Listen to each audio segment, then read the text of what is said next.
Welcome, everybody, to This Is Difficult, the greatest podcast renowned around the world. Going at 315 episodes now, we welcome you to our program where I am Lord Yeshua, Joe Rogan. I'm just fucking around. Hey, everybody. Lord Yeshua, Josh, your host here, and our other host, Paul. This is his channel, Ryugami-san. And we have Zach, another letdown down here. Woohoo! And we may hear from Colin, 4Gs. I think Colin's stopping by tonight, but I think he's on a little mini vacation right now. So a mini vacation from everyone and everything, and telling us at all. So right here we play video games and video game related things and talk about such subject matters. Indeed.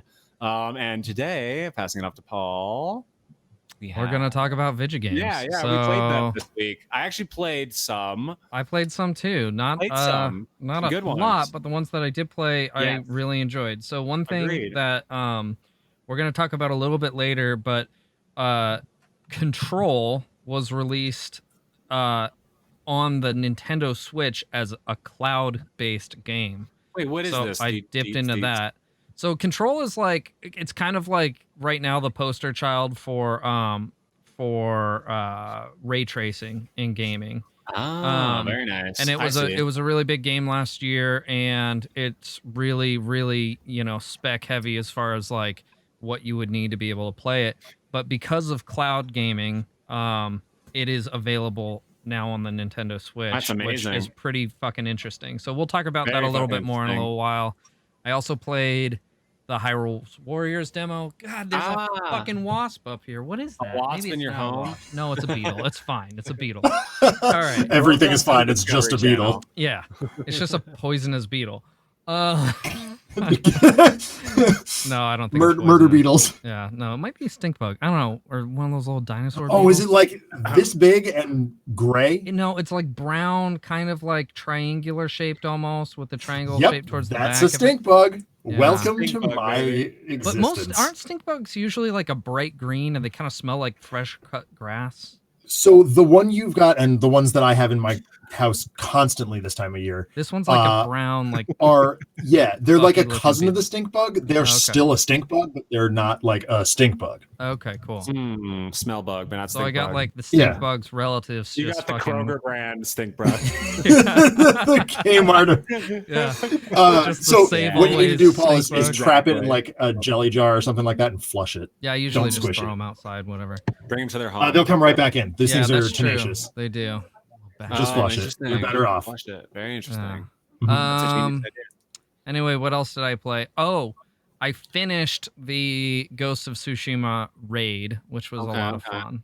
Ooh, nice. God damn, that game is just a masterpiece. It's so well done, and the final battle with the boss in that raid is just really, really fun and well done.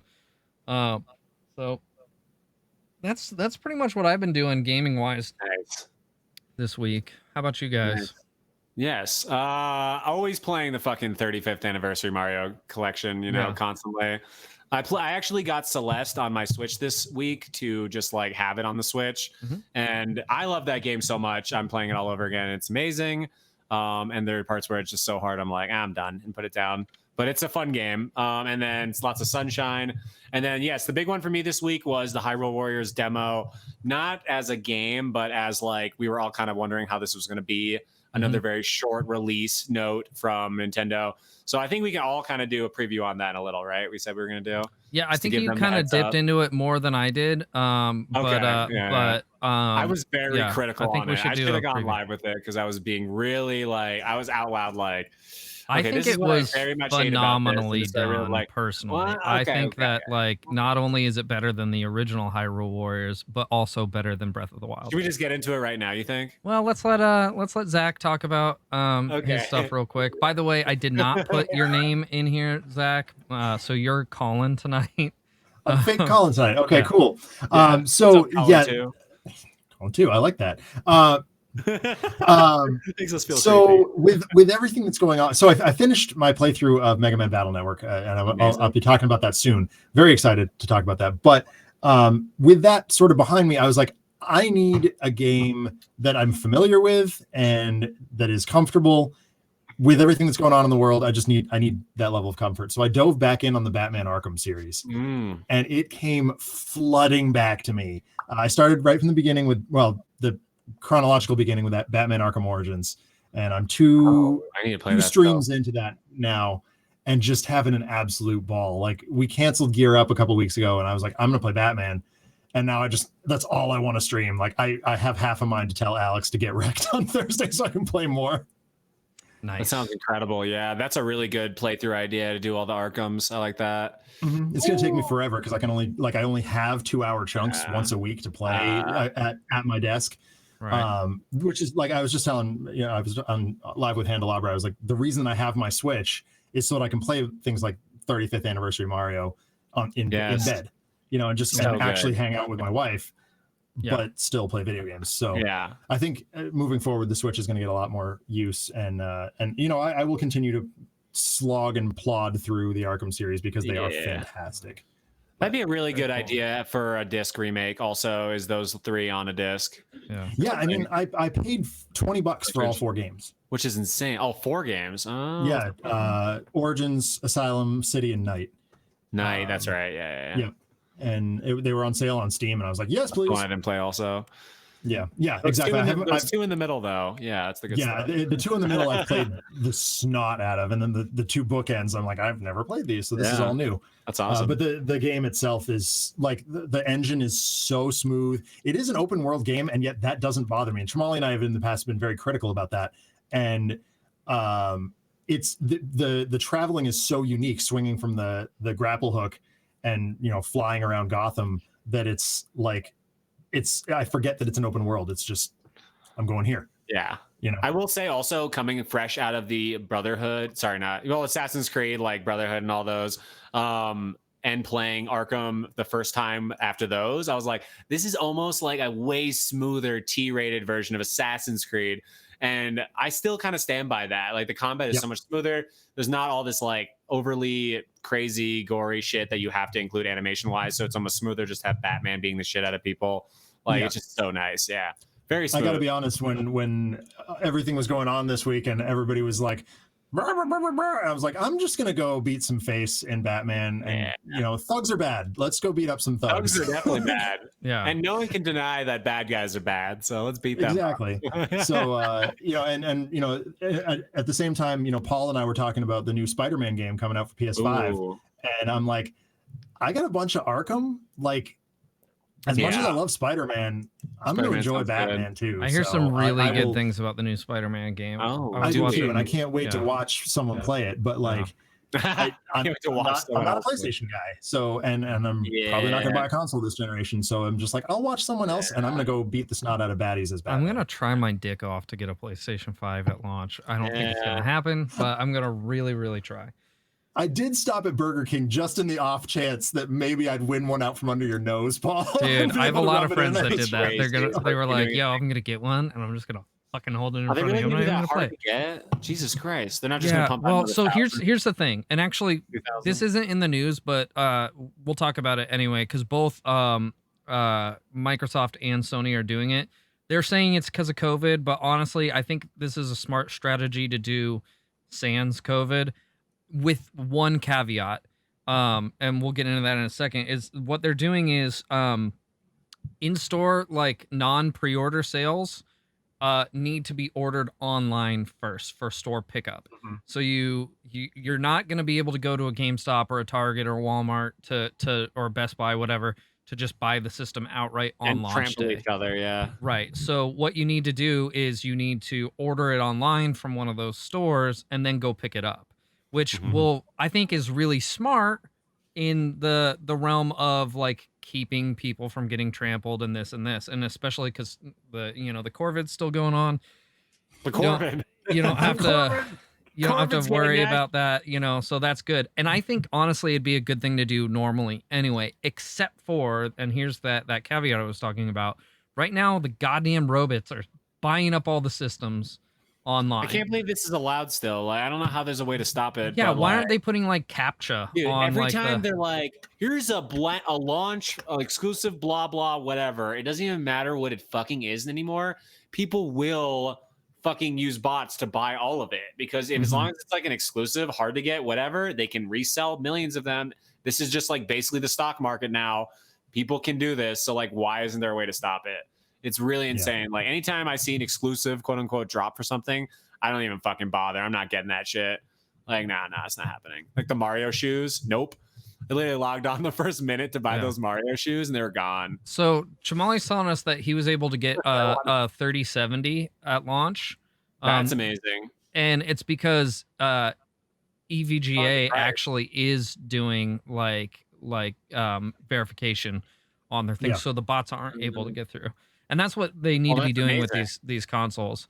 So I don't only humans got it then. Yeah, so we'll see if that happens with launch day, but I'm impressive hoping it does. PC shit though. Consoles don't know how to do this crap shit, and also they want people to just buy it up. If one person's going to buy 10,000 units, then it's still units sold. Yeah, I mean, exactly.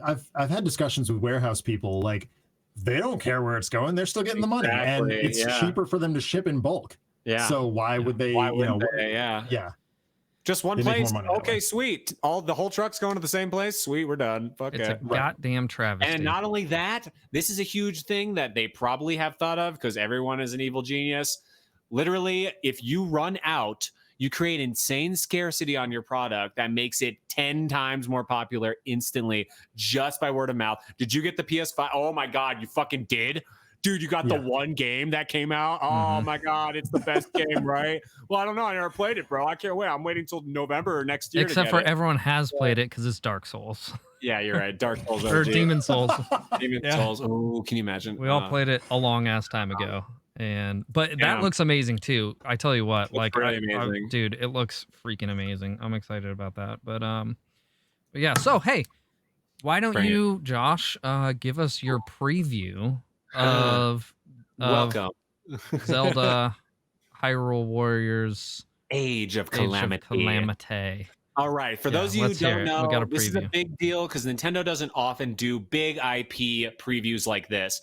Nintendo has officially, and you can now do it until I think launch day or whenever, download a free demo of Hyrule Warriors Age of Calamity on your Switch. Do it. It's literally a massive demo, in my opinion. This is like the size of like a baby little game. Like you could play it and be done and be happy. What was it, like an hour? It was like an hour of gameplay. I was like, more than that, I think. It's a huge it was demo. Like 3 segments. And I was like, chapter 1, okay, sure, you're gonna get one thing. No, you actually get like 3 separate segments and multiple characters and like all the starting like power-ups and items, I want to say is the word to use. Hey, cat in the background. But anyway, okay, and so that being said, do that. Just download it because it's free. You don't have to buy the game yet. Before you make a decision, just fucking download it. It's free. Okay, that being said, I'm going to start off by saying this is a Dynasty Warriors game. This is a Dynasty Warriors game, and if you are, really just sick of slashing hordes, maybe don't, buy it, but still try the demo. I'm still going to say try the demo. Okay, now my opinions. Here we go. So... where did I start? In the beginning, I wasn't really sure because it really starts like the last Hyrule Warriors exactly, but then they quickly introduce a lot of new mechanics that make, yes, Paul said it, make it feel like Breath of the Wild. It's literally looks like Breath of the Wild. I honestly don't think it's like Breath of the Wild. I don't think it's as beautiful as Breath of the Wild because it's moving so quickly, but like the world does look gorgeous like Breath of the Wild is and the characters do. That being said, this is for the man that wants combat from Breath of the Wild that could not get it in Breath of the Wild, because not only are you able to fight way more awesomely than you were in Breath, but it feels like you are still fighting in Breath. You're using all the same mechanics, all the same weapons. There's no durability in this game. Praise Fuck God. Yes. Praise God. So to me, let me add one more thing. There are a lot more horde bosses, I would say, and a lot more mini bosses, as well as larger bosses along the way. So you're just like not just getting bored with slaughtering hordes. You're able to like smash the hordes out of the way and like focus on one guy for a second, and they all have a different weakness. And there are all of the same fucking things as Breath of the Wild, but so much faster. It's insane. And literally all you have to do is play as Impa, and you're sold on this shit also, because she's like a fucking ghost ninja. Yeah, but, she's like one of the Iga ninjas or whatever. She summons the like old spirits of the Sheikah clan to like fight by her side. It's like really absolutely madness. Yeah, but aside from that, okay.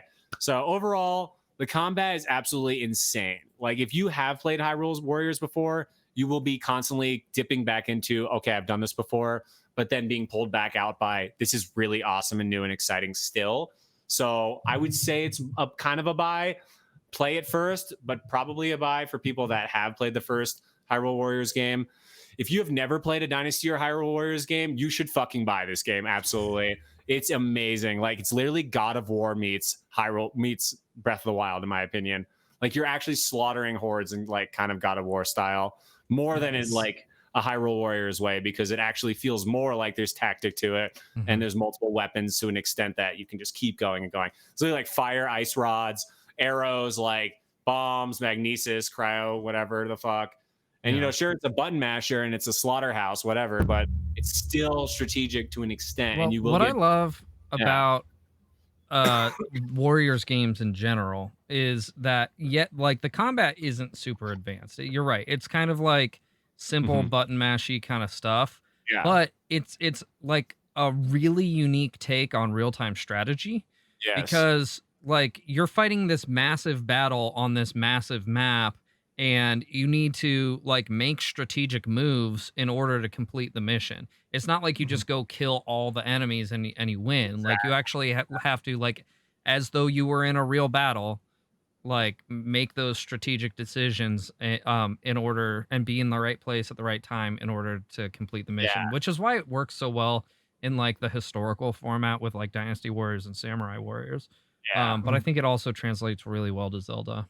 Which is insane. Yeah. I will say the one weak point for me, I was literally crossing my fingers for no more voice acting, but we got voice acting in Zelda game. And I think it's probably going to be the norm to put voice acting in a Zelda game.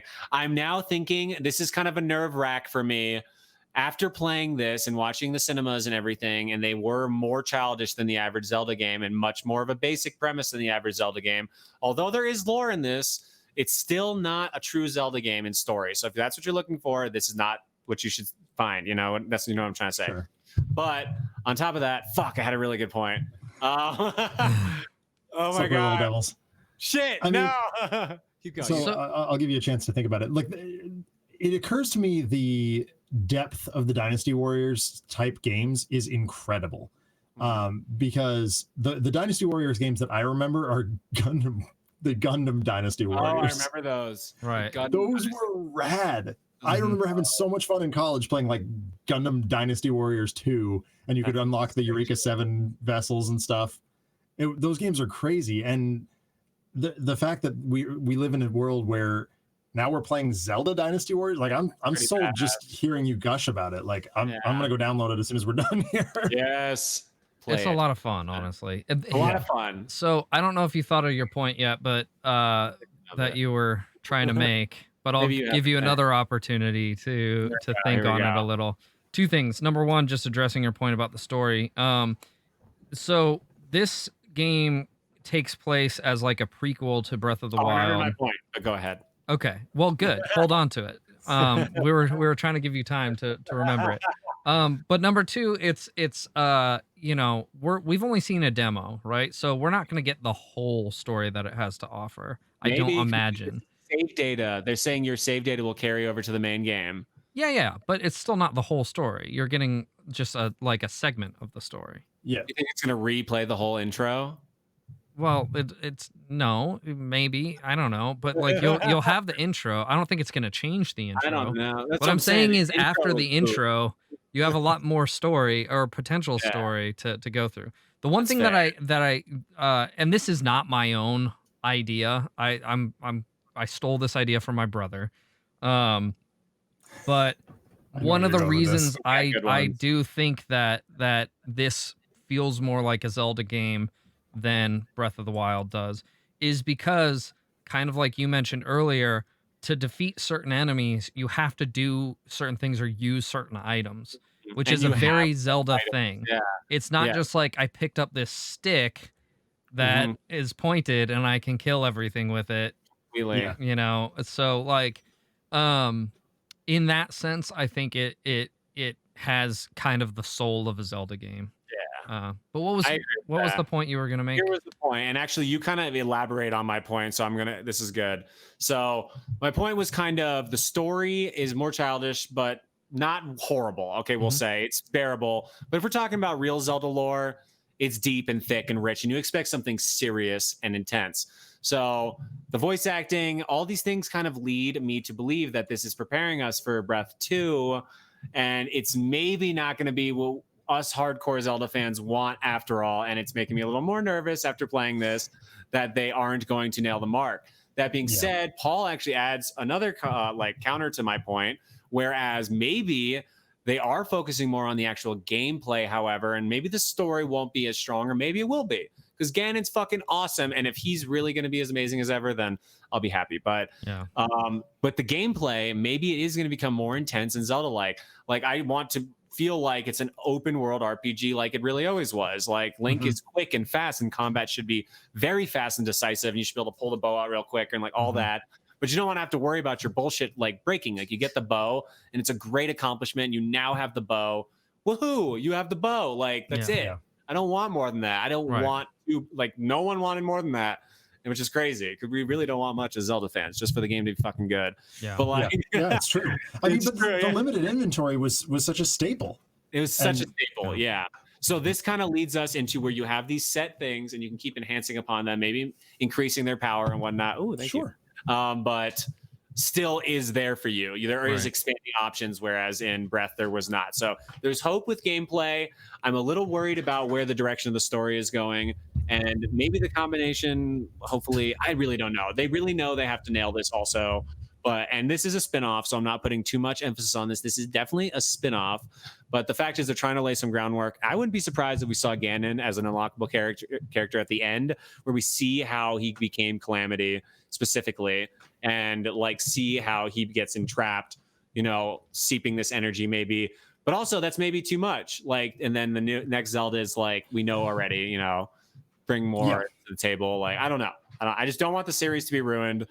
And it's very possible, especially 2 times in a row, Breath kind of missing the mark a lot. And then the second one, if they hammer it in harder, it could reestablish the series completely, which is not something I want. For it to be reestablished completely, like Paper Mario gets keep redone all over and over again because they can't decide how they want it. Like, Zelda is already perfect. And so trying to reinvent it like this could hurt the shit out of the series for new fans. Yeah. And it'll just be like, Ocarina of Time, old man. Like, I kind of feel like they already kind of did that with Breath of the Wild, though. Yeah, they did. And now I'm saying, like, they have an opportunity to pull the nail out of the coffin or slam it harder. Right. So So for the love of everything, real quick, give us your take care of our hearts. Yeah, real quick, give us your final thought on the preview, and then we'll go ahead and move on to Zach's review of Mega Man Battle Network. Good job. So overall, I would say that this game, in a bubble, I'm not going to compare it to any other games or anything, just as a Zelda spin-off game and a Dynasty Warriors game alone, not thinking about the other Hyrule Warriors or whatever, I'm going to give it a 9.8, honestly. It's fucking awesome and fun, and you should absolutely play this. It's only couch co-op, and again, I don't hold many points back for not being online co-op. This would pretty much be a perfect like spin-off Zelda game if it had online co-op, and maybe it will eventually. The couch co-op available for your homies. Maybe you hack it and you can parsec it somehow. I don't fucking know. But sadly, not online co-op yet. Everyone's like information not seen on the website, so it's possible that DLC is coming eventually. 9.8, very strong, awesome standalone game. Like, you're gonna have a fucking blast, and if you never played anything like this before, it's fun as fuck. Keep an open mind if you have played it before, because it will introduce a lot of new stuff. I say if you're a fan and just want to get whatever you can out of Zelda and Dynasty Warriors or whatever, and you think it's a fun idea, just fucking buy it. It's a buy. Zelda, that's all enough said, right? Yeah, I dig it.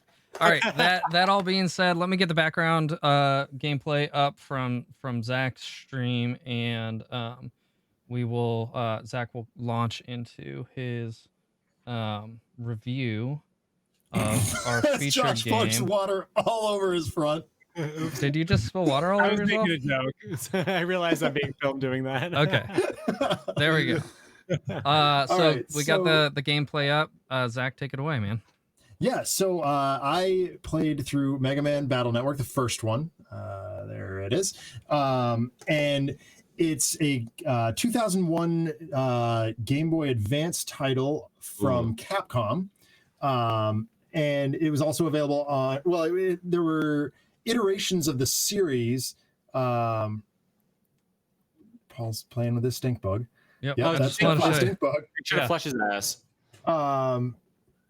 And there was iterations of the series released on GameCube as well as mobile. I think there was some Nintendo DS and Wii U releases as well. I played it on original Game Boy Advance because that's how I own it, I guess. It's depending on where you buy it, you can get it for as cheap as $8 or as expensive as upwards of $50 or more. My wife bought it for me for my birthday, new in box. Like the only thing that was wrong with it was it wasn't in the original shrink wrap. Wow. Damn. I shudder to think. And she bought me the first two. I have Battle Network 2 also. And Dude, which that's a is keeper my, right Battle there. Network 3 is my favorite. But Talking about the wife, not the game, but also the game. yeah, my wife is an absolute saint, and I shudder to think how much money she spent on my birthday gifts this year because there was also whiskey involved. And so I adore Mega Man, like in general. Paul and I have had many discussions about how Mega Man 11 is heinously difficult. Neither one of us can seem to get through the first level, even on like I'm a Wimpy Kitty Baby mode. I've gotten through a couple levels on Wimpy Kitty Baby mode, but definitely not on regular mode. On Big People mode, I can't get anywhere. Game's freaking hard. I finally did get through the first level on normal mode. Like, and I was like, I think now is when I turn the difficulty down to Wimpy Kitty Baby mode. But what I like about Battle Network is it's a totally different challenge. It is still a difficult Mega Man game, but it's an RPG. It's not your standard platformer. So I'm running through this game, wandering around these mazes, effectively battling familiar Mega Man enemies, but they're viruses. So that, you know, you see things like Metars, you see things like the little like crab thing with the cannon on his head. Like all kinds of Mega Man enemies are actually, and they incorporate elements from both the classic Mega Man and Mega Man X series. As a matter of fact, Zero shows up in, I think, the GameCube one as a virus. And shooting Zero breaks my heart every time because I love him so much.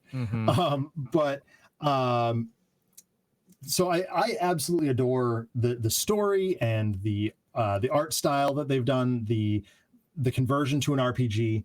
The things I don't like about it are if you're not willing to put in an excessive amount of time grinding to get like the perfect battleship folder, you're kind of playing slave to whatever you can kind of random on any given turn. So it is a turn-based game.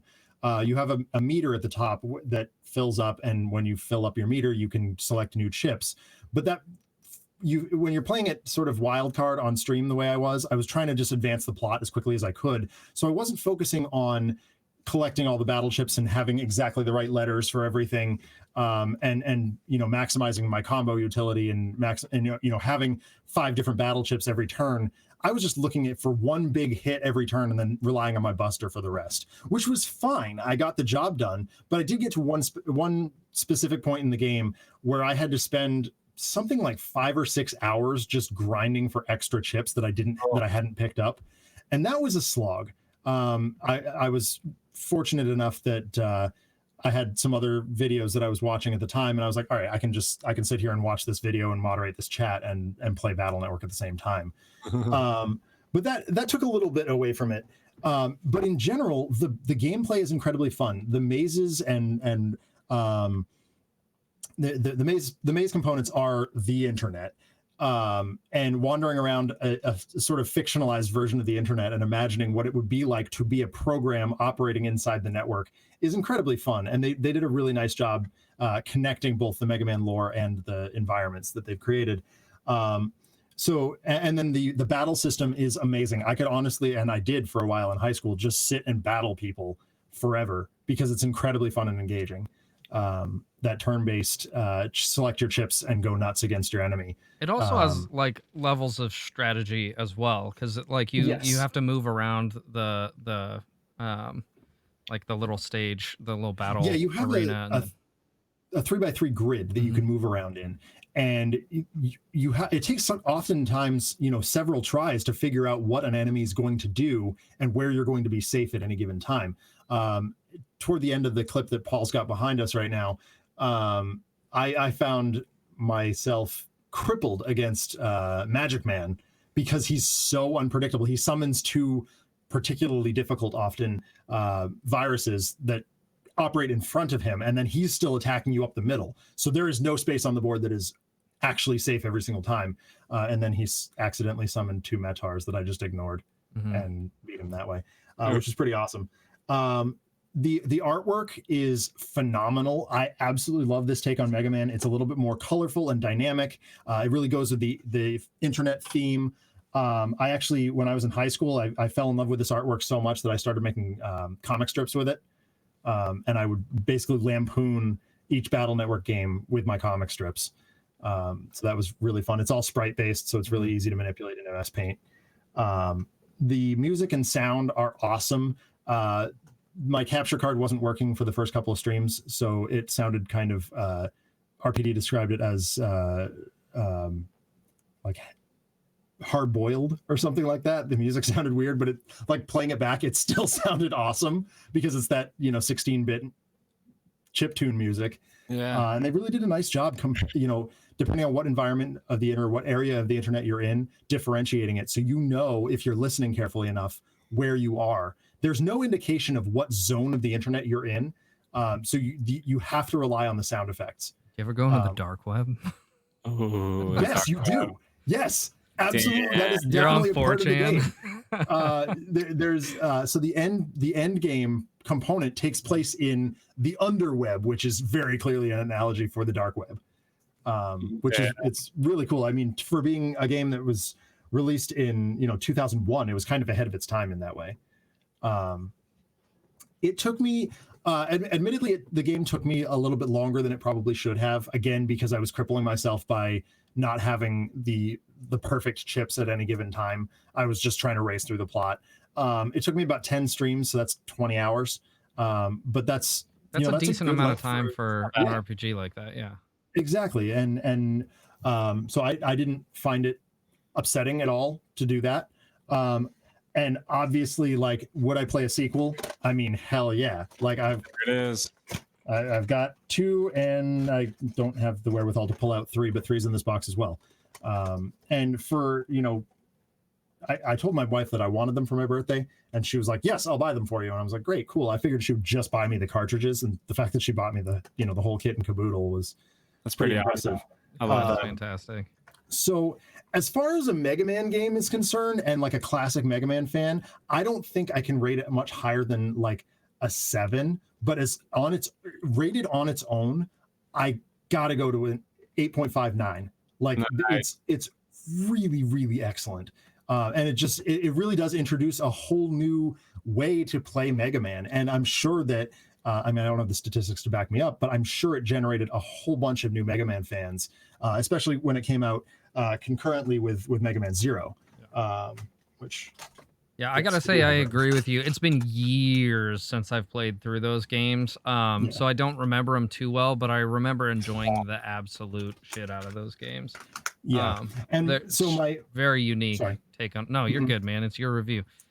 So with the fact that I bring this up, the MegaMan Zero collection, come on, Nintendo, do the right thing. Give us a Battle Network collection. We need it. It absolutely needs to happen, and it would fit so well on the Nintendo Switch. Come on, guys.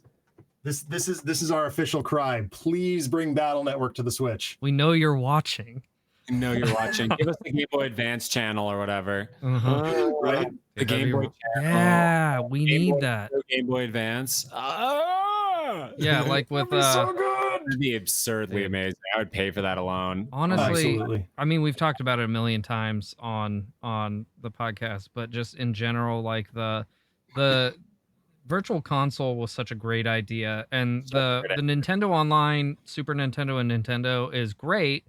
But I want to be able to get the games that I want. I want more than just Super Nintendo and Nintendo.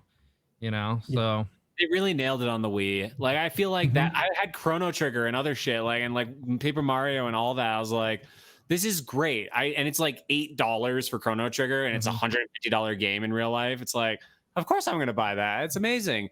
And it's a ROM, whatever. But like Nintendo really offered so much. And now why don't they just offer that same thing? I just don't understand. They don't offer the same thing they already offered. What the fuck? It's just a lot on the Switch. Literally just will be another square on the there's no harm in selling more of your product. I will literally pay money for it now. Absolutely. 100%. It's insane. And that brings us to my next point is like the current going price for Battle Network in specific is not particularly expensive. Like I if you just buy the cartridge, you can get it for like $8. Yeah. They're not pricey. So yes, worth playing, but in order to do that, you've got to have one of these that still works. Yeah, and got to be honest, I don't. I played it on the Hyperkin Retron 5, which defeats the purpose of having a handheld game. I mean, you could also play it on a DS Lite. Or let's think about this. What new current console has Nintendo created that is a handheld console too? It's a no-brainer. I know. What? Like what? Let's re-release all of the handhelds. Yeah, right. Maybe they haven't thought of it yet. But maybe they're Come on. You don't think someone at Nintendo's like, hey, what if we do?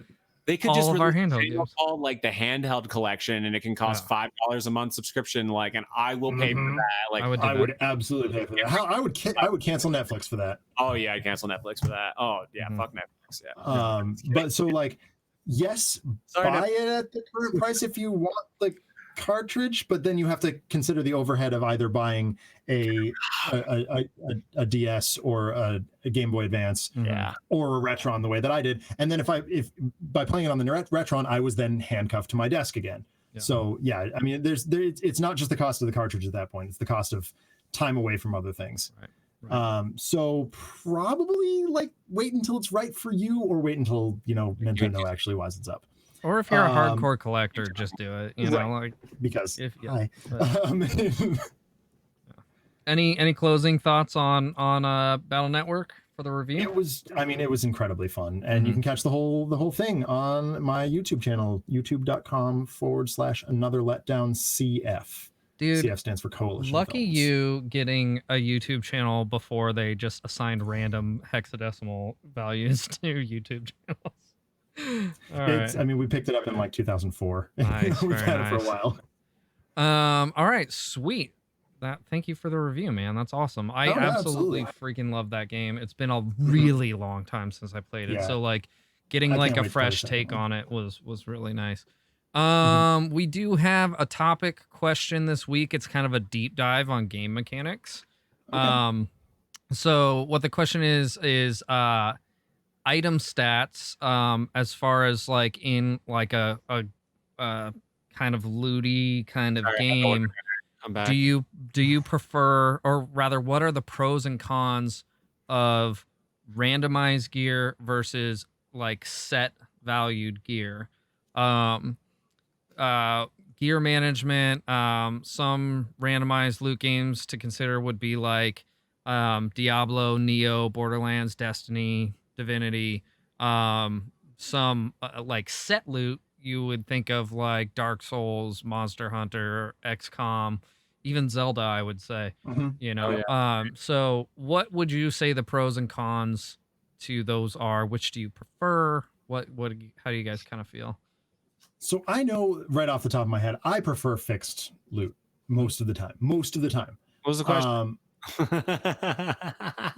Killing me, Josh. All right, go.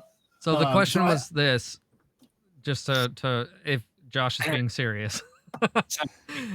As far as a game mechanic goes, when it comes to your loot, your items, your weapons, what are the pros and cons of randomized loot versus set valued loot? Can we also add in diminishing loot, or as opposed to fixed loot that never breaks or goes away? We had that discussion previously. We've beat the durability question into the ground. durability literally. Also, we're gonna just rant about Breath of the Wild for fucking Yeah, I was hours. gonna say, last we time get I was into on, that we ranted again. about Mario forever. Now we're gonna rant about. Yeah. Yeah. We should So all play let's stick with. Breath 2 comes out so we have a good perspective, though. I think that What was that? we should all play Breath 1 again before Breath 2 comes out. I think so we can have a comparative I perspective. recently tried that and it was really painful. We'll see. We'll see. All right, let's get into let's get into the topic though. So for me, I personally think that the pros of having randomized loot is obviously variety, replayability, more, options as far as what your loadouts could be. Whereas the con or rather like the pro for having set loot would be that you have consistency. So like if I get a piece of gear like, whatever chess piece, I know what that's going to be and I know what the next tier is going to be.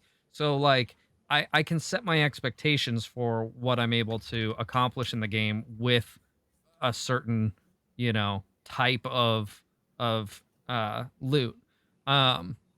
So like I would say like the, obviously the pro for randomized would be the variety. The con for randomized would be the same thing. Like sometimes it's just a fucking grind to get the piece of armor or the weapon that you actually want. Whereas the pros and cons for set loot, the con would be not having the variety, but the pro would be I know what to expect and I know what my goals are as far as I need that because I know what that does, So that's kind of where I stand on that. What about you? I agree largely, but as Adam pointed out in the chat, is like I don't want to have to do research in order to know what's going to be good. And that's part of what I struggled with Destiny with is like I almost felt like it broke the immersion. Like all the weapons are very thematic and they fit within the environment that we're playing in, but I never I just got to the point where I was like, I don't care about this, throw it away. I didn't know the lore backstory. I didn't care even because just item management was taking up too much of my time and I wanted to get back to beating face. Sure. So, and part of that, is directly tied to what? It's how Borderlands feels too. Right. Yeah, absolutely. And even Diablo, like D2 is the one I know the best, certainly. It's like my best experience was with the Assassin. At some point, it just becomes the same. And there's only so much room on a CD-ROM game to fit unique items. Although their random drop engine was pretty funny. We did find a vicious bastard sword once. Sure. Yeah. Which was awesome. Yeah. Yeah. I think Diablo is one of the games, and Neo as well, because it's got a very Diablo-esque item system. Are some of the games that pull off the randomized gear sets really well. Though I think that Neo does suffer a little bit from the same thing that Destiny does, where and Borderlands, to where there's maybe too many options and too many combinations, which makes item management really difficult. Yeah, absolutely. And the other game that I would say had a really, I would say straight up the middle random drop system, because it was towing that line between having to do extra research outside of the game and being able to figure it out on your own. Was sorry, Adam, Marvel Heroes. Oh, Adam and I played Marvel Heroes together in beta at PAX East, and we absolutely loved it. And we like rest in peace that game. It was amazing. But what was interesting about it is you would get gear for both or for any heroes you had, and some even that you didn't have. So you could just focus on stuff for one character, which tended to be one of like 5 things. And that was it. There weren't, there were set pieces and stuff too, but like they were low enough impact that it didn't matter. But it was, I guess, fine, I guess is about all I can say about it. It wasn't the greatest, but it wasn't the worst either. It was manageable, even though it gave you way too much. Yeah, I don't have a frame of reference for that game, unfortunately, but yeah. What about you, That game Josh? was How do you feel Yes. about like So for randomized me, versus? I think there's a time and a place for the random, and I feel like it does feel cool when you randomly open, like, let's say a chest, and you're like, oh my god, I've never fucking seen this before. But like that feels like more in a game where like those weapons don't last forever, maybe. Mhm, But like, because if you get the best weapon right off the bat, it's like, what the fuck's the point? mhm. For me, my best frame of reference, and I know I talk about it all the fucking time, is Zelda.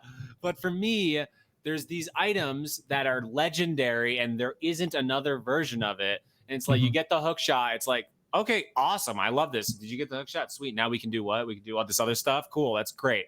Okay. And there are legendary weapons and hidden things and a mirror shield and a bigger on sword and whatever.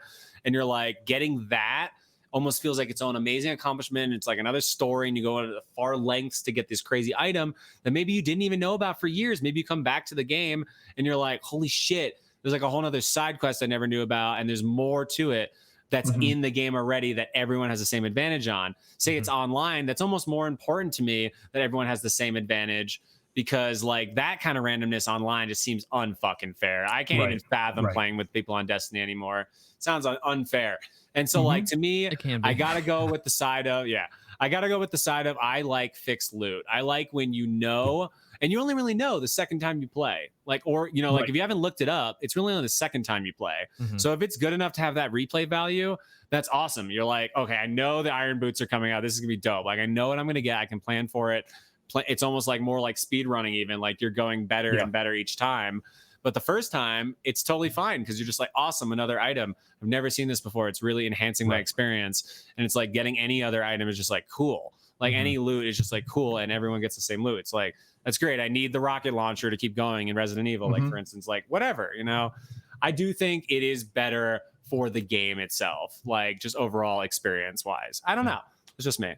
Yeah, Yeah, I kind I of agree agree with with you guys both on that. In general, I have more fun with a game that already knows what it's doing and has like that all kind of planned out for you with regard to the different items. Like Exactly. classic RPGs, even Mario RPG. Shining Force, right? I've been Yeah. playing Yeah. through the Shining Force games, Shining and Force, yeah. like I always know like what a certain armor piece is. Now I receive those pieces of armor maybe randomly, or you know, maybe there's certain stores where I can get them, and there are like, you know, magic imbued items that have special properties and stuff. Mhm. But I'm always gonna know what to expect. I think games like Destiny kind of mitigate that with like the exotic weapons, right? So Yep. like your exotic weapons and armor are always going to have a set roll, and that's what you do. But you can only equip one of each of One. those things,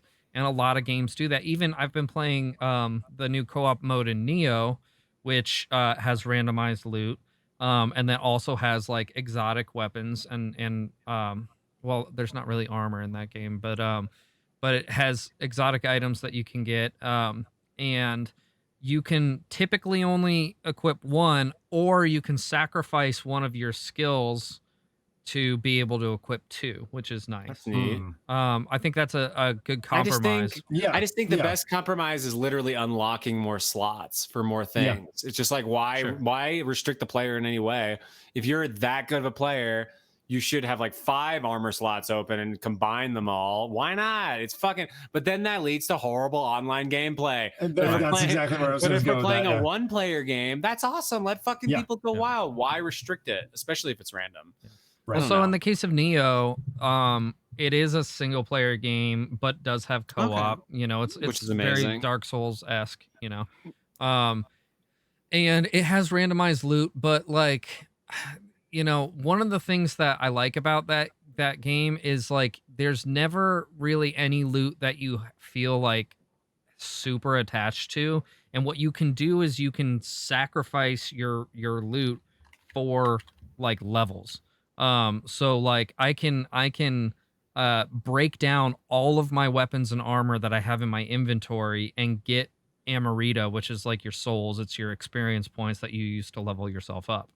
So I think that's another good compromise for like, you know, you might get a whole bunch of trash to your gear, but I can just Mhm. turn that in to level up my character Which I and then love, work yeah. towards other things. It also has a crafting system in it so that if I really wanted a certain piece of gear, I could work towards crafting that piece. Yeah. So I think Adam brings up another good point too. Mm-hmm. I tend to become attached to my gear, which Paul, you definitely saw when we were playing Destiny, because I always used that foolish Soros regime. That thing was so rad and did so much damage. It's a great gun, Banner. yeah. Mm-hmm. Yeah, that I just became attached to it, and like I definitely had better things. When I finally completed Whisper of the Worm, I was like, this is a great gun, but I have to replace my Soros regime to do it.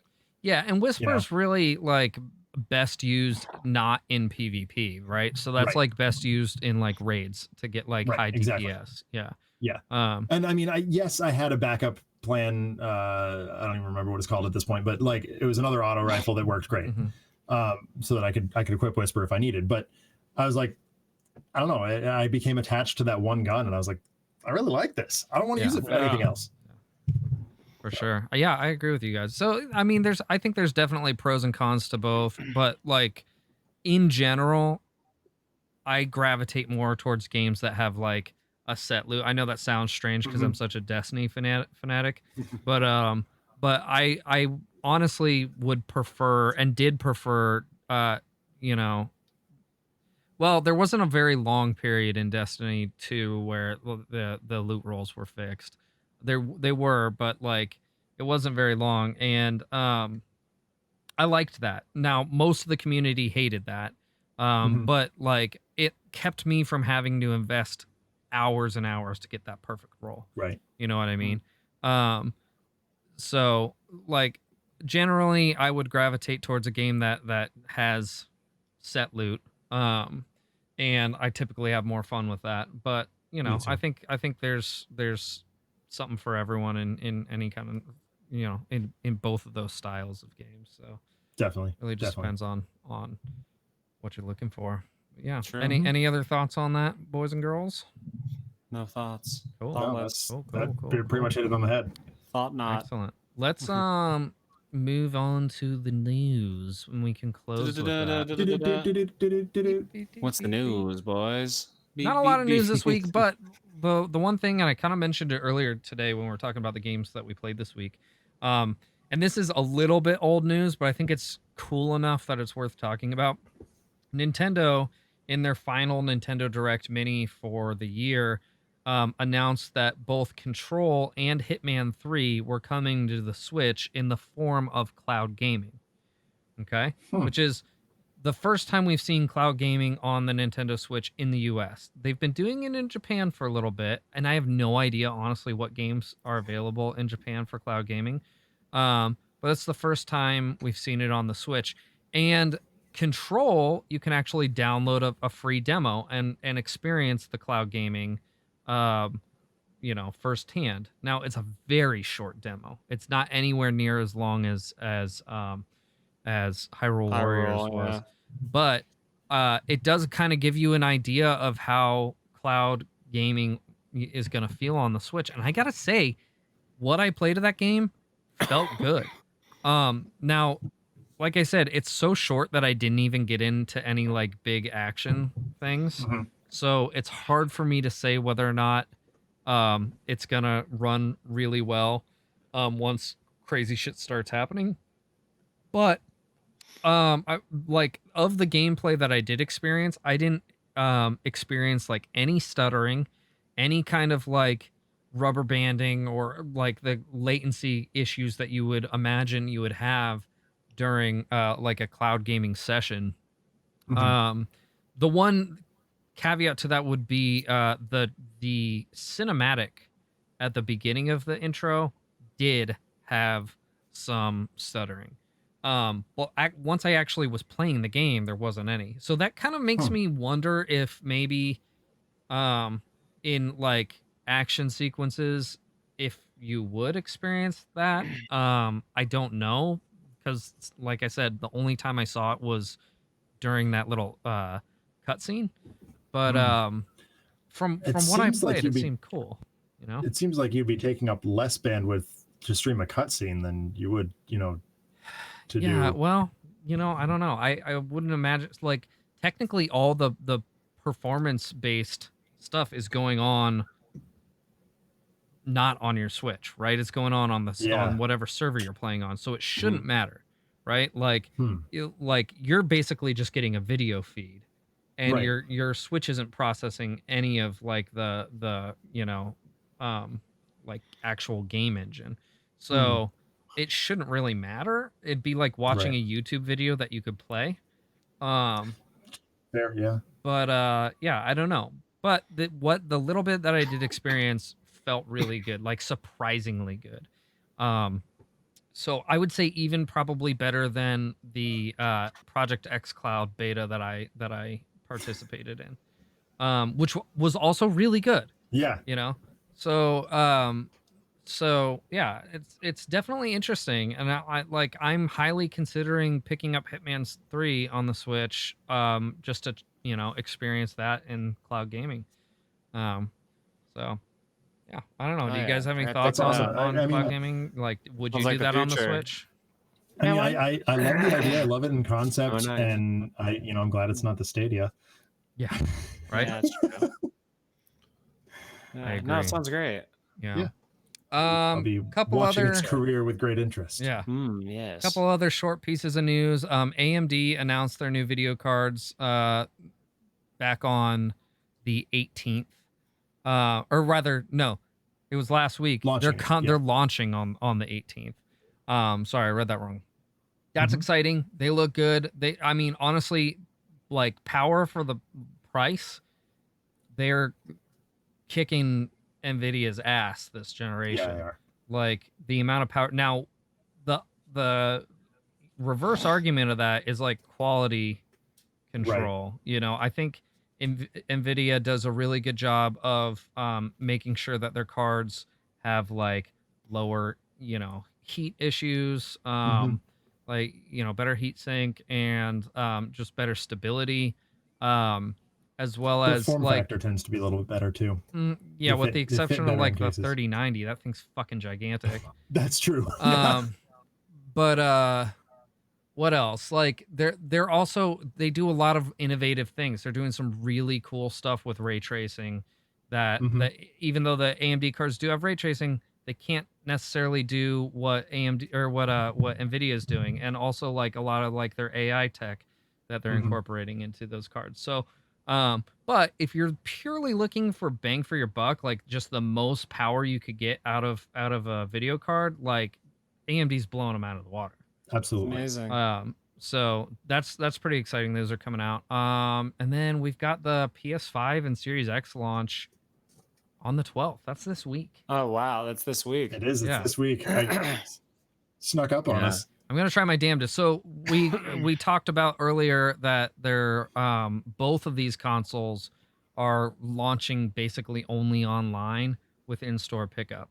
So we'll see how that goes. I remain optimistic. I think that's the right call. Okay. Yeah, we'll go with optimism. Yeah. Yep. I mean, Alex and I were talking about it on the last episode of Gear Up. It's like neither one of us is looking to replace the Xbox One anytime soon, right? If at all. Especially if you have a good gaming PC, there's no reason to. No, exactly. Yeah. Yeah. It's like. Now the PS5, on the other hand, is very alluring to me just because I love PlayStation's exclusive games. So we shall see. I mean, I'm gonna, like I said, I'm gonna try my damnedest to pick one up this week. But we'll see how that goes. Also, Friday's payday, so that's dope. Oh baby, that's pretty good. Yeah. I got paid last couple days ago, and mine's all going to a board game Kickstarter. So well, awesome. So much for that week. Yeah. But we'll see. I mean, this is also like, it's going to be an interesting launch just in general with everything that's gone on this year. Also, like, we are in a weird point where consoles are starting to become maybe obsolete. Yeah. You know? Like, people are going to knock themselves against the head when they're paying $800 is like for it's actually a legitimate question to ask. Is this going to be the last console generation? I think that's a great topic. And honestly, I'm going to sell my PS4 just to put that in there because I'm like totally can do everything on my PC. I literally just moved my Netflix over to my PC. I'm like, I no longer need to turn on my PS4, sell all those games and everything. It's like, some people, I feel like for me, like the transition was just a no-brainer. This PC is like absolutely going to keep going, and I don't have to buy another one. Like, duh, like I don't have to buy another one. Wow, it's like the answer. But like, I think once I cycle my Xbox One, I'm just gonna move it downstairs. That's the thing. Yeah. I feel, I don't know. I only want to get rid of my PS4 because money sounds good. But like, I'm literally not even using it for, I haven't played a game on it since Bloodborne. And I got that over a year ago for like $6 at GameStop. And then before that was like another year for God of War, which I didn't even finish. Honestly, that's a shame. I know he hates me that I don't love it as much as I don't hate you, man. You have I just like opinions. the original. It's all good. I don't know. Yeah, for me, like PlayStation hit its stride in 1 through 3. And then 4 is like, I don't know what they're trying to do anymore. And I'm just not as into it as God of War Nintendo. is by far the best God of War. I think it's like far and beyond the best God of War. I think there was just too much for me to be into. And now like you kind of pick your poison now, each gamer does. And as there's more poison out there, the PC becomes more alluring because you can do more of it on it. So to me, the only standouts are PC and Nintendo. And until Nintendo is on PC, I mean, those are the two winners for me. I don't see any difference between Xbox and Sony anymore. 100%. I know that's mean, but like, I don't know. I mean, I disagree with you, but to be fair, I like the first time I've turned on my PlayStation in a really long time was to play Ghost of Tsushima, which is a glorious reason, but it's gonna be on PC eventually. Eventually, I don't know if it will. I don't know. For Steam, I'm with you, Josh. I think. I don't know. I think it's going to happen. Yeah, I think Steam and PlayStation can have a really good amount of money party together just to put it on real quick for like, it'd be like a $60 game again. We did see this year the very first ever PlayStation exclusive come to PC, which is Horizon Zero Dawn. That's right. And that took 2-ish years, I want to say. So that's a really long stretch. But it's just so much money. And again, when Horizon Zero Dawn is $20 at GameStop, it can be $60 on Steam 2 years later and be another new launch for another demographic. So that's a smart way to do it. I would prefer they do it all at once so you can get multiples on multiple consoles. And then it might even sell more. Like for people that have both, they might be like, sure, I'll buy it on both. I see the point. I see the point you're making. But like for me, it's not worth it to me to wait like 2 years to play Ghost of Tsushima, you know, like I want to play Ghost of Tsushima right the fuck now, you know. Right, but you're Mr. Samurai guy. Yeah, but like, even I want to play it too, but if I never play it, it's not going to kill me. And if it comes to Steam, I'll be like, great, I've seen Paul play this. It's beautiful, it's gorgeous. I want to play it. I will drop $60 on Steam. Yeah, I would do that. I don't even like playing a game on my PlayStation because of how it sounds like a freaking helicopter coming out of the hangar. Well, the PlayStation 5 is quiet as fuck, I hear. Oh, it's gonna be quiet for the first year until you get the purple ring of death or whatever. Okay, yeah. So that, and I did see an unreliable, admittedly, article that some of the display PlayStations are overheating. Overheating already, and they're not even out. And they said that about they said that about the Xbox as well. But what people are seeing is two things. Number one, the display ones are being put into like contained boxes, right? Which is what not to fucking do with any console, right? And then number two, a lot of people are like feeling where the vent is, and there's a lot of heat coming out of those. That's what they're designed to do. If you feel heat coming out of your console, that means the heat's not staying in your console. Maybe they try to build coming out. It's actually a console for some reason, and people are just stuck. Right. The thing, they're trying to build some things that are so powerful that it's like, I don't know. Like, maybe it works. Maybe, it'll probably work. It'll probably be an amazing console if you like console gaming. Right. But then the PS6 is going to be $1,000 and come with a VR, and you put your fingers into your table, and you're just like playing like. I'm one with this desk. Liquid soup. And you're just like, oh my God. I'm there for that. Yeah. Of course you are.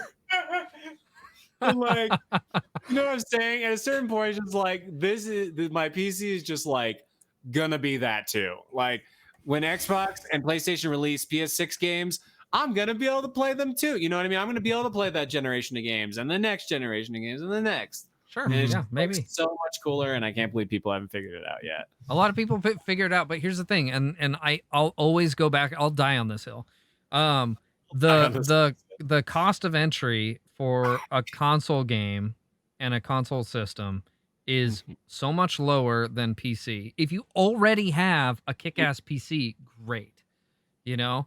That's the But thing. if you don't already have a kick-ass PC, you're looking at minimum $1,000 for just the PC. Then you got to buy a nice monitor that's going to be able to run, you know, the games at the frame rate that you want them to run at. Then you got to buy a nice gaming keyboard, a nice mouse, whatever other peripherals that. So all in all, like literal minimum point of entry, you're looking at like almost $1,500. I was gonna say I agree. $1,500, $2,000. But here's the thing. Let's call it $2,000 just to be fair. Games are cheaper, and a lot of games you can play on console are free. I don't know how people are doing that, but they're playing them for free. I would never do that. But regardless, you can have all of these console games for cheaper. Let's say you get a PC and it lasts for 10 years. You've bought 3 consoles in that generation, probably. So you probably spent $1,000 plus $65 after tax per game, like to get them new. And you can go on a G2A. You can, again, not pay for it somehow. I don't know how those assholes are doing that. Sorry, I laugh at your allusion to after tax. I live in New Hampshire, baby. Damn it. Yeah, we have tax. We have tax here. But like, regardless, like, I want to say it is more the investment plan. If you're like, I'm an investor, I want to invest in my gaming career, let's say, like, I get a PC because it has longevity. If you're just casual, then you don't care, and the next one comes out, you're fine with paying only a little more money. But you got to realize most households, most gamers are casual. Yeah, most gamers are casuals. Yeah, most people, most of the sales of a PlayStation or an Xbox are parents buying that shit for their kids for Christmas, right? To play on the TV. You know, like, you know, they're not gonna buy a $1,500 gaming rig for their kid. You know, so like I think that there might be at some point like some kind of like convergence of PC, console, whatever. Maybe this is the last generation of console, but like I still think, and Nintendo really nails the point home with their systems, that there's always going to be a place for console gaming. They bring the point that, like, you want to still play games with your friends and your family, and like games are about fun, and they'd have to like slap you upside the fucking head to do it.